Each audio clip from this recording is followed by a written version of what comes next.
Your Steve Jones Show podcast is loading now. The Steve Jones Show podcast is sponsored by Sunbury Motors, North 4th Street in Sunbury, and Sunbury Motors Kia, routes 11 and 15 in Hummel's Wharf. We now bring in one of the best in the business, and that is Mr. Nate Bauer on 3.com, Blue White Illustrated. Sir, always a pleasure. Thank you so much for having me. What's going on? They just point me toward whatever I talk. You know. Sure. You know, court, field, I can do it. So let me give you an analogy that Dick Girardi and I have kicked around a little bit about the Penn State basketball defense. And this is the analogy the two of us have come to. We equate Penn State's basketball defense, because Paul Keels was asking me about it at Ohio State, and I said, Paul, first 64 feet, they're fabulous. The last 30 feet are a real struggle. We equate that to a team with a great pass rush, that when they're getting sacks and hurries, the defense is playing great, and in this case, sacks and hurries would be steals, runouts, deflections, disruptions, things like that. And when the pass rush doesn't get there, the back seven gets exposed. Yeah, I'm kind of on board with it. I would say two things. I think that defense is a want to do. Yeah. Right? Yep, exactly. And so, yes, there is an element of when they want to, they can be, they have the length to be disruptive. They have, a guy like Kern, right? For those 64 feet, as you said, they can be excellent at times, right? Now, certainly there are lineups that can't do it physically, like they're not really capable of it. But when they want to, and to be honest with you, I asked Rhodes about it yesterday at his weekly press conference. I said, if you're reading the body language of in-game, right, after makes, and it's not all the time, but after makes, the most demonstrative he is when they don't get set up, right? When a piece of the puzzle isn't on board and doesn't execute whatever they're running, whether it's the press or a trap or what have you. Clearly, there are things that are designed to happen after certain makes, not all the time, but after certain makes, and he loses it because he's frustrated, not because they can't do it, but because the lineups that he has in at those moments is very capable, can do it, can be disruptive, can turn the game, but doesn't do it. And that's what he said yesterday. He said you have to want to. He's like, you have to want to press. Bottom line. And Steve, I'm fascinated to hear your insight on this, but years ago I had a conversation that was very eye-opening to me, just with a staffer, right? And effectively, the conversation was like, the average fan, casual observer, whatever, including me at that time in my career, doesn't understand that you have 5 players out on the court. They don't do what you want them to do a lot. There's a significant portion of time where you can jump up and down, you can scream, you can yell, you can try to put them in the right positions all you want, but they just don't do it. And you can't make subs every trip up the court. No. So there are certain things that you have to live with. As a coach, you're hoping as much as possible that as many of the guys on the floor as possible. Rhodes talks about being connected to the game. Yep. That's it. That's what it is. And so I think the thing that's frustrating for him in particular is with the press, if they're connected, if they feel good, if the mojo is happening, they execute it, and it's awesome. It is potent. But when they don't feel good, other teams are making shots, what have you. One, the press doesn't happen off of their own miss. That's right. And then two, they just get slaughtered in their on-ball defense. I mean, there's no resistance, and really, like being blunt about it, nobody's protecting the rim. They don't have that. Right.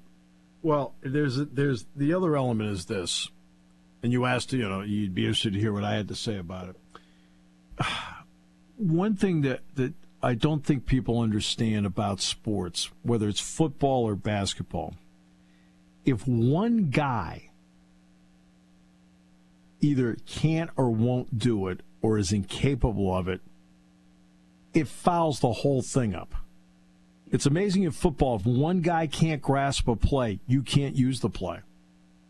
Yep. People say, oh, no. Believe me, if one guy fouls it up in practice repeatedly, you can't use it. Same thing in basketball. You could have 4 guys out there that are doing exactly what Mike wants, and if the 5th guy is lost, guess what? The whole thing needs to be scrapped. And that's one of the problems he has. He doesn't have enough guys where it's 5 guys doing what they need to on a consistent basis. He'll have 1 or 2 sometimes that are getting lost in what they're trying to do. That's what I'm seeing. Yep. No, 100%. And I think this is. I don't want this to sound more salacious than it is, but it's a combination of don't know and don't want to. It's just kind of the bottom line is he's got this collection of players this year that are fascinating to me because he had to bring this roster together so haphazardly, right? And they made every concerted effort to pair to blend the right personalities and what have you. But this is what you have, right? Is a team that has players who have talent for one reason or another that couldn't translate that talent to the floor at other stops, maybe are rising a level. You name it, right? You have all of these different situations, and if they had a year, right? Like this is a year of experiences that you'll see whether or not they can parlay them into better things next year or not.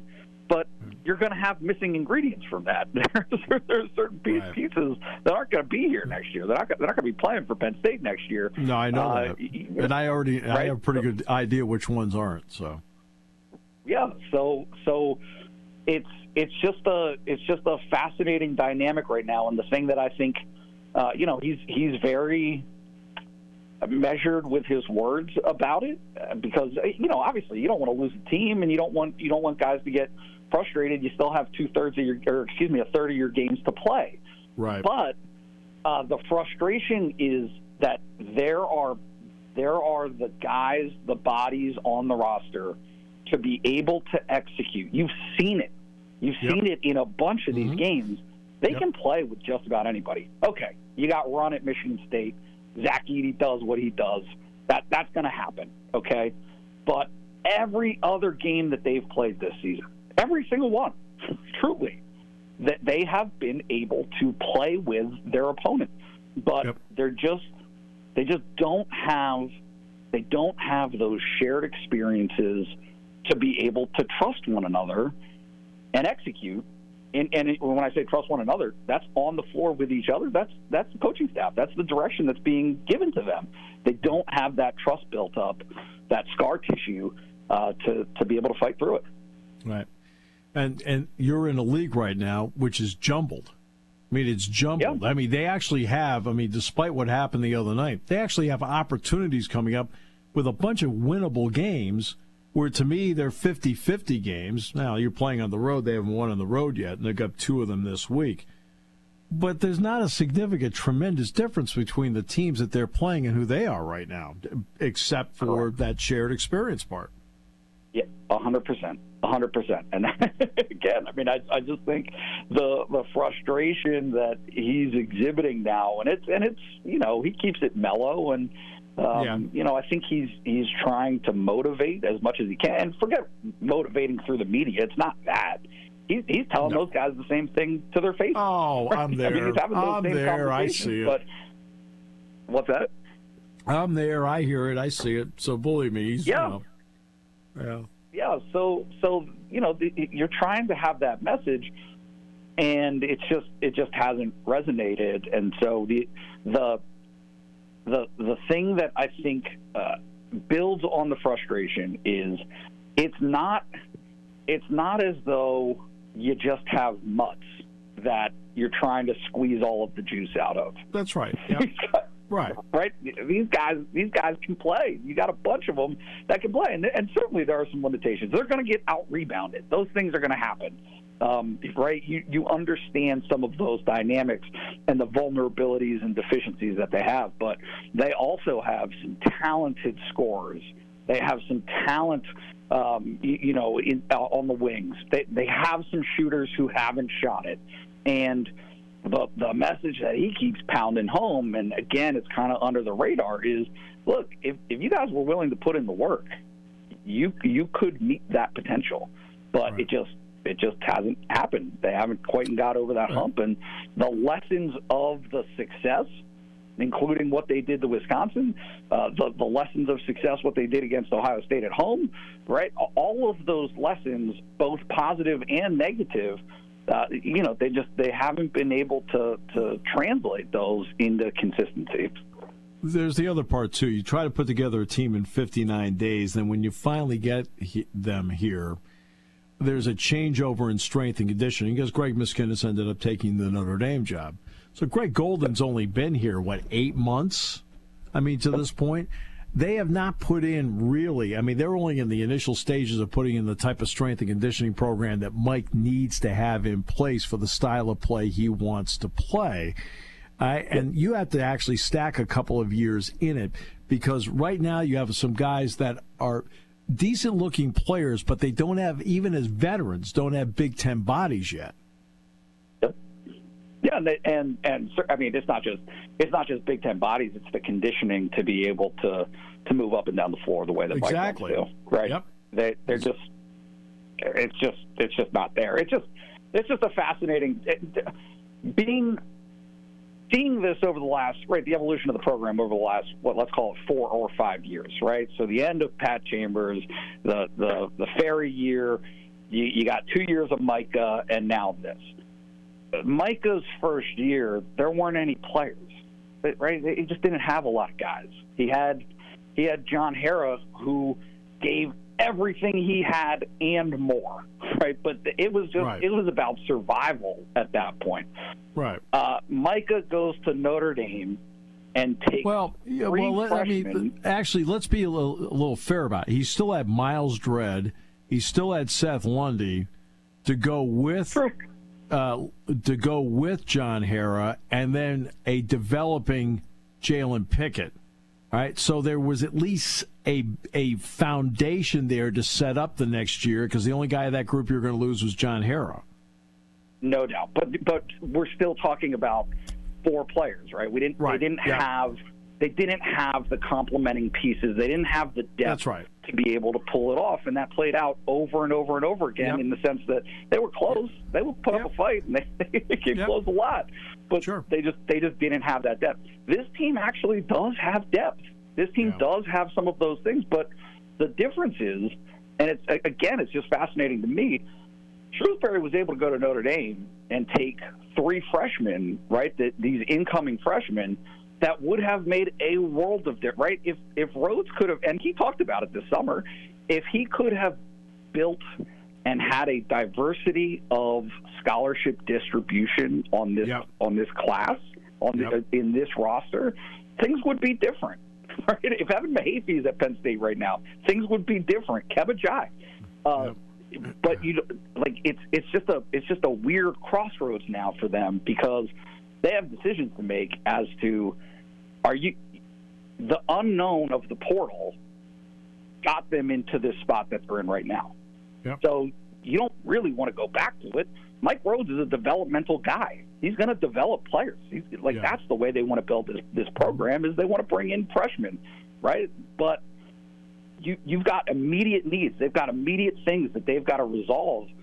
in terms of size, some of the athleticism, and some of the attitude stuff, some of the want-to stuff that they've got to be able to bridge this transition between this year and finishing out this year strong, and try to take the guys who are on board and want to be part of it, and get them to make the next steps, for next season. I mean, there's certain programs that have been able to do okay when it comes to the transfer portal, doing things en masse, and I can understand wanting experienced players. But I think the way Mike wants to do is the way he was doing at VCU. He wants to develop his own guys. Oh, and by the way, fill in a gap here and there. For example, he had a shooter out of the University of Hartford that played for him last year at VCU that helped him a lot. I mean, essentially, that's how Mike wants to build it. This past year was how he was forced to build it.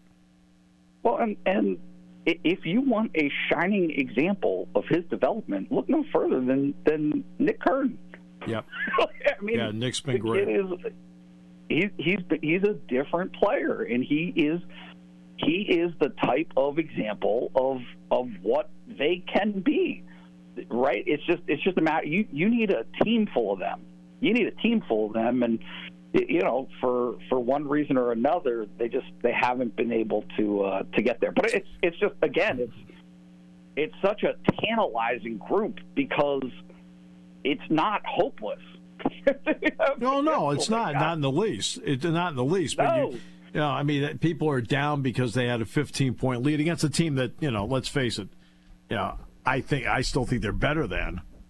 I mean, I think Minnesota's improved, but Penn State, but it turned out that, they hit a lot of shots in that game, and that made a big difference. And I stated at the beginning of the second half, Dick, you have to make 15. You have to make 14-20. You can't make 14-5. Yep. That's how That's how I started the second half. I said that, and what happened was Minnesota made 14-5, and guess what? Then it became a big problem. Steve, you're way more tuned to this than I am. Through 10 minutes in the second half, through the first 10 minutes of the second half, Minnesota was scoring over 2 points per possession. 2.7 points per possession. I don't know that I've seen that. No, neither have we. I mean, it is ungodly. Like, it's unthinkable to allow that type of offensive efficiency. And they keeled over. But it's again this conversation of that happened, and they blew a big lead. And all of that stuff happened. They disconnected from the game. By the time they turned it back on, it was too late. That's a fine argument. If Kanye Clary and Nick Kern are in that game in the last 3 minutes, they got a shot. They have a shot. Maybe it doesn't go that way. Because it's a 1-point game. I mean, the game's tied at 70. I mean, it's not like the end goes haywire because you don't have Kanye or Nick Kern out there. So you don't have Kern's as a defender and Kanye is a potential finisher. I mean, you're losing 19 points a game at that point from one guy and about 7 in the game there. You're losing 26 points a game between two guys and a guy that's one of your better defenders. Yep. So it's just this season of interesting frustrations that they've had. But, if I was a betting man, and I am not, and obviously I don't bet on Penn State games, but are you going to bet against them at Rutgers, against a 2-6 Rutgers team? No, of course not. I mean, Rutgers 13.2 offensive rebounds per game, 258 offensively, an adjusted efficiency. That is only lost twice at home, but they don't put the fear of you-know-what into you. Yep, not at all. It's just the first half, Penn State in that 10-minute run where they go 22-2. Right, it took Penn State 9.5 minutes to get their first turnover from Minnesota the other night. Right, that's not by design. That's not right. So it wasn't even really 20 minutes of basketball. It was 10 minutes of basketball. But those 10 minutes were joyful.